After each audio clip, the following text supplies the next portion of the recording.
mottled like corned beef, scrutinizing Crystal over the top of the can. "I told Daniel to call you when it happened. 3 days she was lying in the house and no one fucking found her. The state of her. Fucking hell." Crystal did not ask Cheryl why she herself had not walked the short distance to Foley Road to tell Terry the news.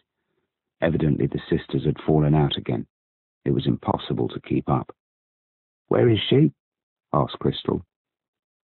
Cheryl led the way, her flip-flops making a slapping noise on the floor.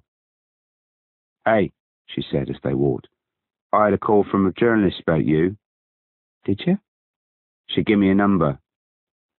Crystal would have asked more questions, but they had entered a very quiet ward, and she was suddenly frightened. She did not like the smell. Nana Kath was almost unrecognizable. One side of her face was terribly twisted, as though the muscles had been pulled with a wire. Her mouth dragged to one side, even her eyes seemed to droop. There were tubes taped to her, a needle in her arm. Lying down, the deformity in her chest was much more obvious.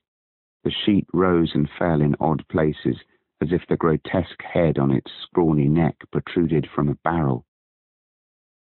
When Crystal sat down beside her, Nana Kath made no movement. She simply gazed. One little hand trembled slightly. "She ain't talking, but she said your name twice last night," Cheryl told her, staring gloomily over the rim of her can. There was a tightness in Crystal's chest. She did not know whether it would hurt Nana Kath to hold her hand. She edged her own fingers to within a few inches of Nana Kath's, but let them rest on the bedspread. "Rhiannon's been in," said Cheryl, "and John and Sue. Sue's trying to get hold of Anne-Marie." Crystal's spirits leapt. "Where is she?" she asked Cheryl.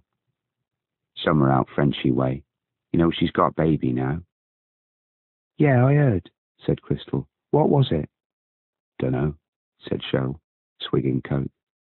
Someone at school had told her, "Hey, Crystal, your sister's up the duff." She had been excited by the news. She was going to be an auntie, even if she never saw the baby.